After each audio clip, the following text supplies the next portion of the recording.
Mango ஒட்டியாச்சு. அப்புறம் நம்ம pineapple எப்படி கட் பண்ணுறதுன்னு பார்ப்போமா.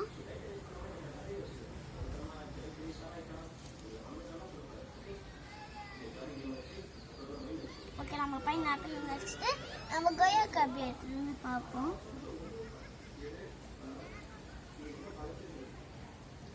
பார்த்து ஃப்ரெண்ட்ஸ், நீங்கள் கையை ஒட்டிக்காதீங்க. ஓகே, நம்ம செஞ்சு முடிச்சிட்டோமா. டெய்லி வீடியோ பார்த்து டிங் டிங்னு பெல் அடிங்க.